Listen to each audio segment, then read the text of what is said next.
గ్రామం సార్, హుజరాబాద్ మండలం రాంపూర్ గ్రామం. నా పేరు డుక్రే రాజ్ కమల్, మా అమ్మ పేరు డుక్రే పద్మ. మా డాడీ లేడు. మా డాడీ ఎందుకు చనిపోయిందంటే ఇదే భూమి పంచాల వల్ల, ఇదే ఈ దొంగ కథల వల్ల, లంచాలు తీసుకొని దొంగలిషన్ చేయడం వల్లనే మా డాడీ పిచ్చోడే చచ్చిపోయాడు. ఈ హుజరాబాద్ ఏ షాప్లో ఉన్నాడు డుక్రే రాజశేఖరరావు అంటే ఒకప్పుడు మంచి వ్యక్తి ఉండే. ఎందుకు పిచ్చిలేసి ఎందుకు చచ్చిపోయినరా అంటే అధికారులు అనేటోళ్ళు డబ్బుడు గమ్ముడు పోయి దొంగ రిజిస్ట్రేషన్లు చేసి కష్టపడి సంపాదించుకున్న ఆస్తులను మాకు కాకుండా చేసిరనే ఉద్దేశం కొద్ది మా పిచ్చిలేసి చచ్చిపోయాడు. వారు రాంపూర్కి వచ్చి ఎంక్వైరీ అయ్యి రాజశేఖర టచ్మెంట్ చెప్తాడు. ఇవాళ ఎంఆర్ ఆఫీస్ అయినా మేము అమ్మ మేము దొంగ రిజిస్ట్రేషన్లు ఏ గురి సార్, పలానా భూములు కోట్లలో చేస్తాయి మా రాంపూర్ సంబంధించిన భూములు, హుజరాబాద్ శివాలది దొంగ రిజిస్ట్రేషన్లు ఏ గురి మీ కాలు మొత్తం బాంచాలని చెప్పి చెప్తింటాడని చెప్పి మేము లాయర్ల నుంచి నోటీసులు ఇచ్చినాం. దొంగ రిజిస్ట్రేషన్లు ఏ గురి ఎలాంటి వాళ్ళకు బడాబాబులకు లంచం ఇచ్చేళ్లకు దొంగ రిజిస్ట్రేషన్లు ఏ కానీ మేము లాయర్ నోటీసులు ఇచ్చినాం. కోర్టులో కేసు వేసినాం. ఒరిజినల్ పట్టదారు పాస్బుక్ నా దగ్గర ఉన్నది.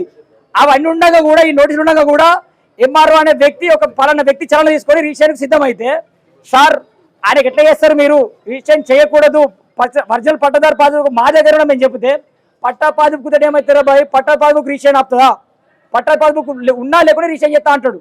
ఈయన తినడని చెప్పి ఆర్డీఓ గారికి ఫోన్ చేసిన పొద్దున మీ కాలేజ్ చూపెడతా. ఆర్డీఓ గారికి ఫోన్ చేసి మేడం మీ ఎంఆర్ఓ గారు ఒరిజినల్ పట్టా పాస్బుక్ లేకుండా కూడా రిజిస్ట్రేషన్ చేస్తా అంటాడు. ఇది ఎంతవరకు ఉన్నాయా మేడం, అది ఎట్లా చేస్తాడు, మేము లీగల్ నోటీసులు పని చేయా, మా లాయర్స్ లీగల్ నోటీసులు పని చేయి, కోర్టుల కేసు పని చేయదా, ఆ ఒరిజినల్స్ పని చేయా, ఇవన్నీ పని చేయకపోతే మరి ఆయనకి రిజిస్ట్రేషన్కి ఏం పని చేస్తుంది అంటే జక్కే నరేందర్ హుజరాబాద్ ఎంఆర్ఓ జక్కే నరేందర్కి ఏం పని చేస్తుంది అంటే ఏ ప్రూఫ్స్ పని చేయట, ఓన్లీ డబ్బులే పని చేస్తాయట. ఆయన డబ్బులు కావాలి, ఆయనకు 10 లక్షలు కావాలి. 10 లక్షలు వాడు ఇస్తాడు, వాడు ఎత్తాడా ఏ ప్రూఫ్స్ లేకున్నా కూడా నువ్వు ఒక 15 లక్షలు నీకు ఎత్తా, ఇంకోటి 20 లక్షలు ఇస్తాడు వాడికి ఎత్తా. ఏంటి మరి మా రక్తం అమ్ముకొని అన్నా, మా కిడ్నీలు అమ్ముకొని అన్నా, లేకపోతే రిజిస్ట్రేషన్ కోసం అనే కాలకాల పెట్టన్నా మేము పోయి ఇవాళ వాడు రిజిస్ట్రేషన్ కస్తా అంటే చేయకని చెప్పి మేము ఆడియో చెప్తే ఆడియో ఏమంటది నువ్వు అక్కడనే చూసుకోమంటది. మరి మీరెందుకు కూడా మేడం మీరు చెప్పాలనే అన్న చెప్తా అన్నది. చెప్తాడే చెప్పినా మేడం ఆయనకి ఇచ్చే 10 లక్షల మీకైనా 5 లక్షలు ఇస్తా అన్నా, మీకైనా 7 లక్షలు ఇస్తా అన్నా, మీకేంత ముట్టే మేడం మరి మీరు ఎందుకు చిరణం లేదు, మీరు ఎందుకు రియాక్ట్ అవుతున్నారని అంటే మాట్లాడుతా అంటే మాట్లాడేది. ఇదంతా కథ బాగలే అని చెప్పి నేను మా కలెక్టర్ సిసి గారు ఉంటారు రాకేష్ సార్ అని, రాకేష్ సార్కి ఫోన్ చేసిన నేను, sir Huzurabad MRO and Huzurabad RTO ఒక దందా చేస్తున్నారు సార్, ఇక్కడ పైసలు తీసుకొని 10 లక్షలు 15 లక్షలు 20 లక్షలు తీసుకొని పట్టా పాస్బుక్ లేకున్నా, ఆధార్ కార్డు పాన్ కార్డు లేకున్నా, ఆ పట్టా పాస్బుక్ బ్యాంకులో కొలవడ్డా వేరే వ్యక్తుల దగ్గర కొలవడ్డా కూడా సంబంధం లేకుండా పైసలు బట్టి రిజిస్ట్రేషన్ చేద్దామని ఫిక్స్ అయ్యారు సార్. పాస్బుక్ లేకుండా రిజిస్ట్రేషన్ చేస్తారు సార్, దాన్ని మీరు అడ్డుకోవాలి సార్ అని నేను అన్న. అంటే నేను ఆర్టీఓ గారు కాల్ చేస్తా అన్నాడు. కాల్ చేస్తాన తర్వాత ఇక్కడ నేను మళ్ళీ లోకల్ ఈ హుజరాబాద్ ఎంఆర్ఓ ఆఫీస్ లా ఎంఆర్ఓ తర్వాత ఎంఆర్ఓ ఉంటాడు ఒకళ్ళు తెలుసా మీకు, ఎంఆర్ఓ భాస్కర్ ఎంఆర్ఓ ఆయన ఫోన్ చేసిన నేను, ఫోన్ చేసి ఏమన్నా ఎంప్లాయ్ భాస్కర్ ఎంఆర్ఓ కంటే ఎంఆర్ఓ కంటే పెద్ద ఎంఆర్ఓ ఆయన పర్మనెంట్ గా ఆయన ఎవరు తీసేయరు. ముఖ్యమంత్రి ఇన్వాల్వ్ అయినా కూడా ముఖ్యమంత్రి కూడా తలుచుకున్నా తీసేయలేడు భాస్కర్ ను, ముఖ్యమంత్రి తలుచుకున్నా భాస్కర్ తీసేయలేడు.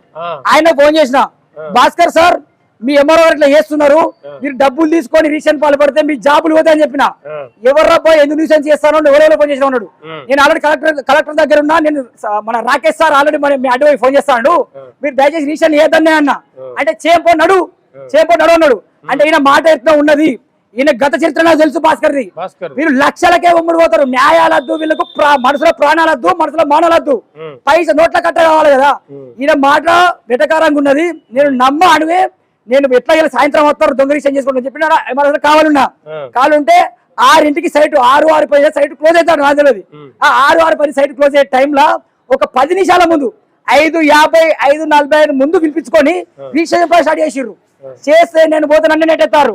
మా అమ్మ వచ్చింది, సార్ నా కొడుకు ఒక్కడు ఎందుకు సార్ ఇట్లా మేము అడ్డుకున్నా, నిన్న నోటీసులు ఇచ్చినాం మీకు చెప్పినాం, మీరు దొంగ రిజిస్ట్రేషన్ ఎట్లా చేస్తారంటే నువ్వు ఎవరు అడ్డుకునేందుకు నీకేం అవసరం, నేను బరాబరి చేస్తా, ఎక్కడ చెప్పుకుంటే చెప్పుకోపా అంటాడు. సార్ మీ కాలు మొత్తం మా అమ్మ కాలు పట్టుకుంటే నెట్ వేసారు అక్కడున్నా. ఇప్పుడు మొగోళ్ళు ఆడవాళ్ళు ఎట్లా ముట్టుకుంటారు, నెట్ అయితే మా అమ్మ గాజులు వాళ్ళకి మొత్తం బ్లడ్ అంతా చీర పడ్డది. మీరు ఫోటోలు తీసుకోర్రి, మొత్తం చీర మొత్తం రక్తం చిల్లింది.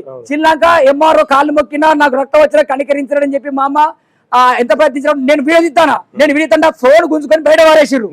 గుంజుకొని బయట బ్లాక్ మెయిల్ చేస్తాను, అబ్బాయి నువ్వు రిపోర్టర్ రా చెప్పు, నువ్వు రిపోర్టర్ రా చెప్పు, ఏం చెప్తావు, చలో ఇప్పుడు నీ పోలీసులు తొక్కితా, పోలీసులే తొక్కితాడు వాళ్ళను, పోలీసులు తొక్కితే పోలీసులో ఫోన్ చేయంటారు. అన్నాక మాకే అన్యాయం అవుతుంది, మేమే ఆస్తి కోల్పోతాను, మేమే ప్రాణనష్టం అవుతుంది, మా కొడుకుని పోలీసులు తొక్కిస్తారా అని చెప్పి మా అమ్మ మందు లోట్లో పోసుకున్నది. పోసుకుంటే అక్కడ 10 మంది లోపల ఉన్నారు. నా దగ్గర చిన్న బయట ఉన్నది, ఎంఆర్ఓ పక్కన మా అమ్మ మాట్లాడే చిన్న బయట ఉన్నది. అక్కడ 10 మంది ఉన్నారు కానీ ఎవరు బండి అవుతాడు ఆపుతలేరు. మా అమ్మకు నీళ్ళు ఇస్తలేరు, అంబులెన్స్ ఫోన్ చేస్తలేరు. అంబులెన్స్ కు నేను ఫోన్ చేసుకున్నా, మా అమ్మకు ఫోన్ చేసి ఎంఆర్ఓ కూడా చెప్పిన, అరే ఎంఆర్ఓ జక్క నరేందర్ మా అమ్మ చచ్చిపోయినా మా అమ్మకి ఏమన్నా ఇదే మనసులో పొందే పెడతా, ఇదేమో ఒకవేళ రేపు నువ్వు ట్రాన్స్ఫర్ అయిపోయినావు అనుకో భయపడి ఉత్సవోసుకొని నీళ్ళు దొరకటి నీ ఇంటి ముంగట మా అమ్మకి పొందే పెడతా, బరాబర్ పొందే పెడతా. నేను వాళ్ళ ఎంఆర్ఓ ఉల్లెక్కడు అక్కడ పొందే పెడతా, బరాబర్ పొందే పెడతా చెప్పిన. వాళ్ళు నన్ను తిడతారు, ఏం చేస్తారు అది అని చెప్పి తిట్టుకుంటా, బ్లాక్ మెయిల్ చేసుకుంటా.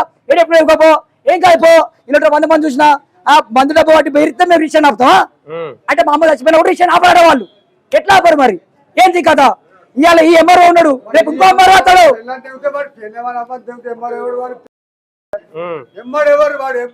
వాడు